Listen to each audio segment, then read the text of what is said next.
Assalamualaikum warahmatullahi wabarakatuh. Perkenalkan, nama saya Regi Aprianti dari kelas Geografi A Pagi. Baiklah, saya akan membahas pendekatan geografi.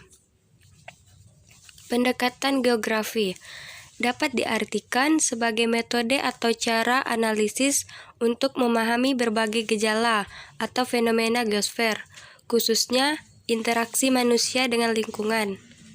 Pendekatan yang digunakan terdiri dari 3 macam, yaitu yang pertama analisis keruangan, yang kedua analisis ekologi, dan yang ketiga analisis kompleks wilayah. Berikut ini 3 macam pendekatan geografi. Yang pertama, pendekatan keruangan. Pendekatan ini adalah upaya untuk mengkaji persamaan dan perbedaan fenomena geosfer dalam ruangan. Pendekatan keruangan digunakan untuk mengetahui persebaran penggunaan ruangan yang telah tersedia dan bagaimana penyediaan ruangan yang akan digunakan untuk berbagai kebutuhan. Yang kedua, pendekatan ekologi. Pendekatan ekologi mengkaji fenomena geosfer seperti interaksi organisme hidup dengan lingkungannya. Dalam pendekatan ini, manusia memiliki peran yang penting dalam proses interaksi. Yang ketiga, pendekatan kompleks wilayah. Pendekatan kompleks wilayah berupaya untuk mengkaji fenomena geosfer melalui kombinasi pendekatan keruangan dan pendekatan ekologi.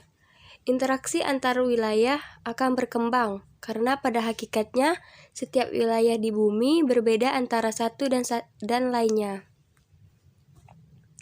Baiklah, saya akan menjelaskan tentang fenomena banjir.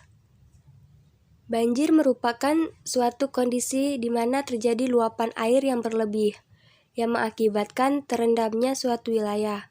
Banjir adalah air dalam volume besar yang dapat menggenangi sebuah daerah. Ini adalah sebuah contoh fenomena banjir yang ada di Ambawang, Kota Pontianak. Salah satu penyebab kebanjiran yaitu yang pertama, penebangan hutan liar. Penebangan hutan secara liar merupakan salah satu penyebab banjir yang sangat umum. Penebangan hutan menjadikan lahan resapan air akan sangat berkurang dan dapat menimbulkan bencana seperti banjir ataupun tanah longsor. Yang kedua, sampah yang dibuang sembarangan. Penyebab banjir yang sering kita tidak sadari adalah kebiasaan akan membuang sampah sembarangan. Sampah yang dibuang sembarangan, contohnya di sungai, akan dapat mengakibatkan mempetnya aliran air dan akibatnya air sungai akan meluap.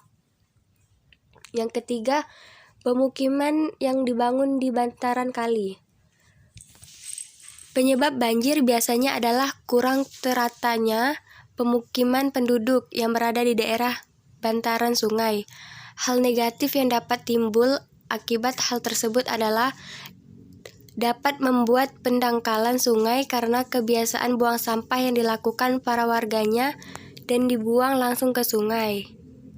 Yang keempat, daerah yang memiliki dataran rendah. Nah, biasanya banjir akan timbul pada daerah-daerah yang memiliki kontur tanah yang rendah. Hal tersebut sesuai dengan teori bahwa air akan mengalir dari tempat yang datarannya tinggi ke tempat yang datarannya lebih rendah. Kondisi tersebut memungkinkan terjadinya banjir akan lebih besar. Nah, itu adalah sebagian contoh yang bisa mengakibatkan banjir. Dan ini saran agar terhindar dari banjir.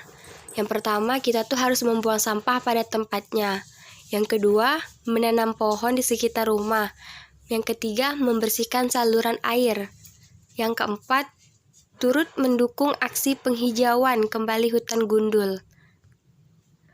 Baiklah, sekian dan terima kasih. Mohon maaf jika ada kesalahan kata di video ini. Wabillahi taufiq wal hidayah. Wassalamualaikum warahmatullahi wabarakatuh.